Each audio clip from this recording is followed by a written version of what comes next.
Welcome to Sports Talk. Hello everyone, welcome. This is Nick from Top Notch Sports. Today we're over the 2023 New York Jets salary review and offseason moves for 2023.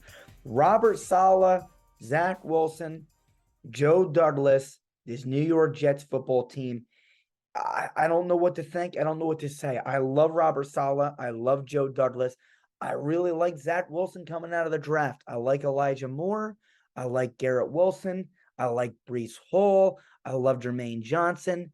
I love, Ahmed Sauce Gardner play absolutely phenomenal. I love Denzel Mims when he got drafted to the Jets. I think this team has made every move I would really make. Mekhi Becton I thought was always up and coming.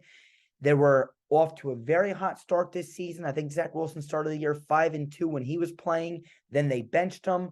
And then Mike White was in there and yada, yada, yada. And the next thing you know, they end up 7-10, fourth in the division. We're last in the AFC East. And now everyone's just scratching their head. What should they do? Look, I played football. I currently coach football. I study the game. And before we hop into this video, I want to let you know this. Confidence is key. Continuity is also key. And when you damage a player's confidence, and I'm not saying it's not deserved. I'm not saying Zach Wilson's an angel. Zach Wilson, his attitude has been very iffy to me. I know him coming out of the draft. And this guy was supposed to be a very smart kid.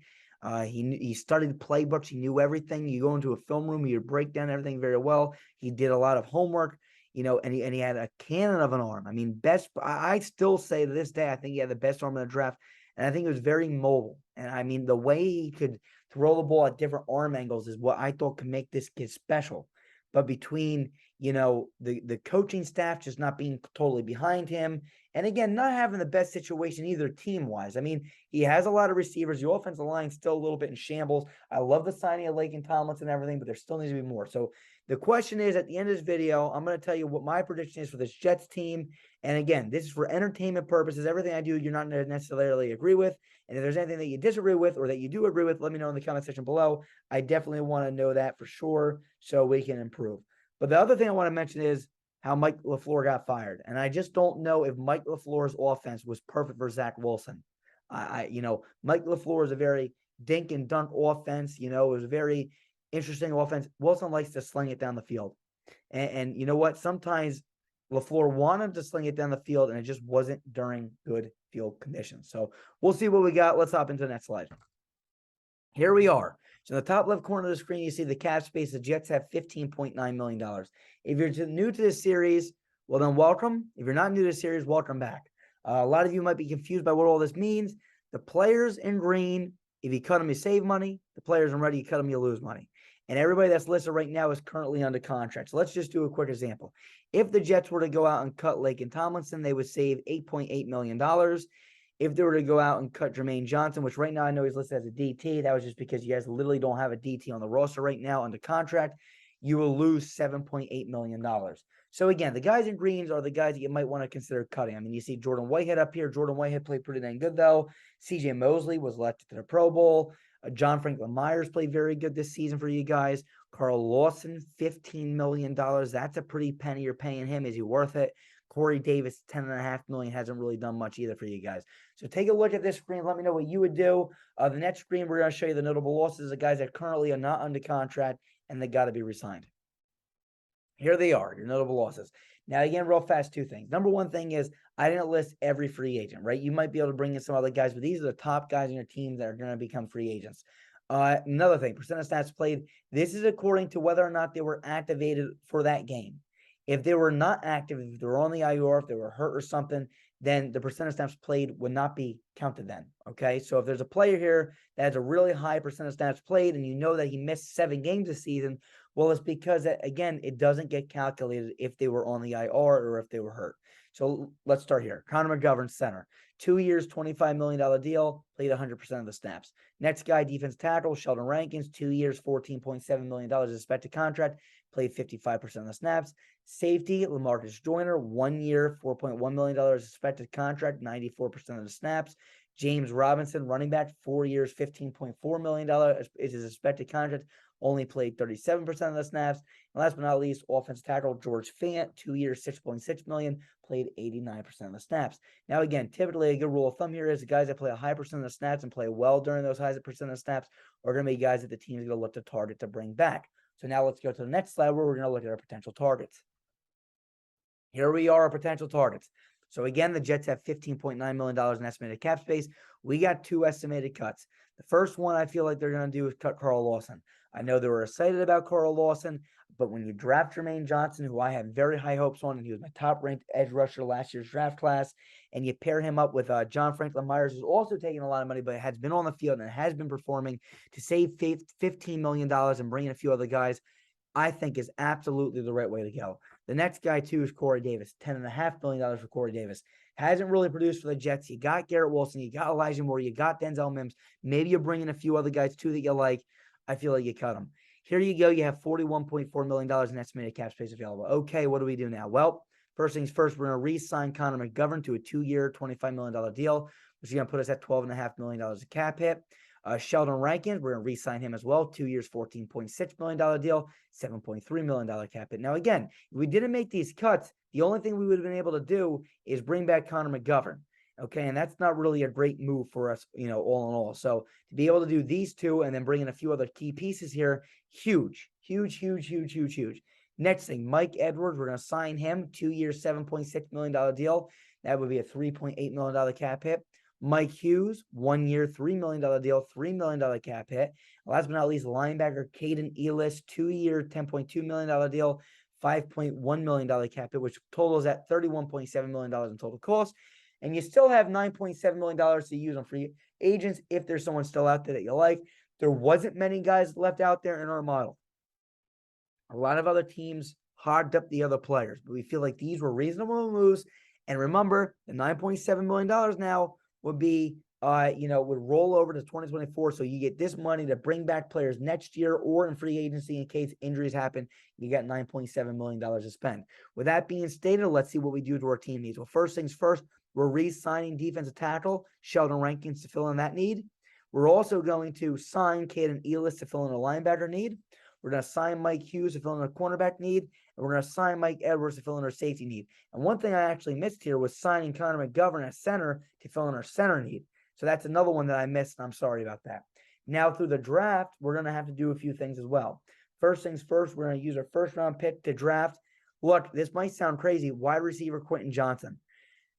You might say, why? Well, look, I don't feel like you guys need an offensive tackle. If you guys bring back, not bring back, but if you have Dwayne Brown and you got Mekhi Becton and he's healthy, I just don't know if you spend a first-round pick on an offensive tackle, because if Mekhi Becton's healthy, he's good enough. He's good enough. And I feel like he can handle it now. As long as he stays healthy, he's fine. I wouldn't waste a first rounder on someone. Maybe someone in the second or third rounder. You'll see what we do later on. But do what they did with Joe Burrow. And I know this sounds nuts. I'm not comparing Zach Wilson to Joe Burrow. Get him a superstar wide receiver. Get him a superstar wide receiver, not just one, 2 or 3. And Garrett Wilson, Elijah Moore, Quentin Johnson, and Denzel Mims as a 4th receiver. I feel like that's a really potent wide receiver room. It reminds me of Cincinnati. Remember when they could have went with Penny Sewell, but instead they opted to go with Jamar Chase? Now, again, Chase and Burrow had a connection. Zach Wilson doesn't have a connection with Quentin Johnston.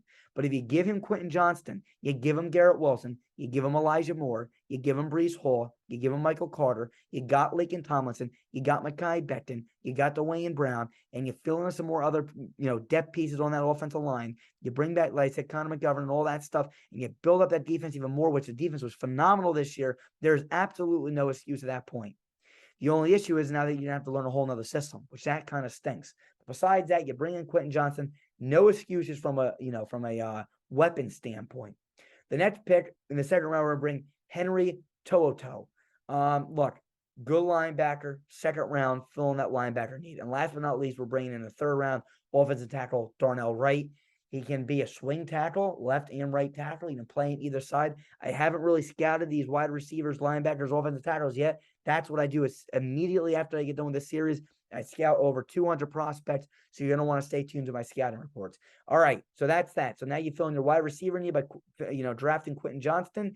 You fill in your offensive tackle depth need by bringing in Darnell Wright, and you bring in You're filling your linebacker need by drafting Henry To'oTo'o. So now we're going to look at our 2023 expected lineup. Here we are. First things first, again, you look at how much cap space we have, $9.7 million in cap space going into the 2023-2024 season. The guys in orange are guys that are being re-signed. Connor McGovern, you're re-signing. Sheldon Rankins, you're re-signing. Now, if you see yellow, which you don't see, that would be placeholders. The Jets don't really have many placeholders. Some people would say Zach Wilson's a placeholder. I don't feel like you bail on him this fast, ladies and gentlemen. I know everyone wants, like Robert Saleh said, instant tea. Everyone wants things that just happen quickly. I just don't think that's how it's supposed to be. Nowadays in the NFL, that's how it's supposed to be, but that's why we haven't seen some late round guys develop anymore. I mean, you got Derek Carr, who was a second round pick, developed into being a franchise quarterback. Never got it done, some people would argue, but a nice solid option. You also got people like Dak Prescott, who was drafted later in the draft, that turned out to being something. You got to develop some later round talent. And when you got someone like Zach Wilson, you got to give it time and you got to let him develop. He has a hell of an arm. He's mobile. You just got to make sure his attitude stays in check and his confidence doesn't check out. Now, look, the one flaw with this thing is, before I even finish my, talking about this lineup, is that we didn't bring in a quarterback here. I thought about Jimmy Garoppolo. I thought about Carr. Instead, in this series, we got Carr going to the Tampa Bay Buccaneers. We feel like that's more likely by them maybe possibly even trading. That's the only way they would be able to get it done. I thought maybe the Jets would, be a huge player on that. Jimmy Garoppolo wants $35 million a year. You do not have that much money. If you do that, you don't bring in any of these free agents, or you can't re-sign Connor McGovern or nothing. So that kind of screws you there. So I don't see you guys necessarily doing that. And really, besides that, who else are you really going to bring in?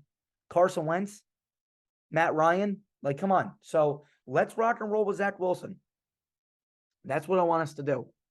Rock and roll with Zach. And if you do that, I feel like you're going to be better off. Now, with that being stated, let's finish this up. So the guys in orange are re-signed. The guys in greens, you're signing. So you're signing Caden Elis. You're signing Mike Hughes. You're signing Mike Edwards. Phenomenal safety. Phenomenal safety. Pair him up with Jordan Whitehead. You guys will be fine. They also have some chemistry together. And last but not least, the very final thing is you're bringing a linebacker, Henry To'oTo'o, to piece up with Caden Elis and CJ Mosley. You're bringing in Darnell Wright to be that swing tackle, either left or right tackle, depending on if Mekhi Becton goes down. You put him at the right tackle position. And last but not least, you're bringing in Quentin Johnson to pair it with Elijah Moore, Garrett Wilson, Tyler Conklin, CJ Uzomah, Jeremy Ruckert, Breece Hall, Michael Carter. The offense is loaded with talent. I just feel like you got to give Zach Wilson time. But now with a new system, it's just going to be tough for the kid to succeed again. 7-10 this year. I feel like if you guys make these moves, depending on the whole Zach Wilson saga, if this is your lineup, if Zach Wilson's your starter and this is a situation, I feel like next season you guys win anywhere from 8 to 9 games. I'm going to slot you guys in at winning 9 games, going 9-8 next season, and placing third in the division, the AFC East. So again, my prediction, 9-8, finishing third in the division, battling for second. It's going to be close between you guys, New England and Miami. You guys are all going to be battling for second, placing third in the division, 9-8, and contending. And by the end of this year, you'll know if Zach Wilson is your future quarterback.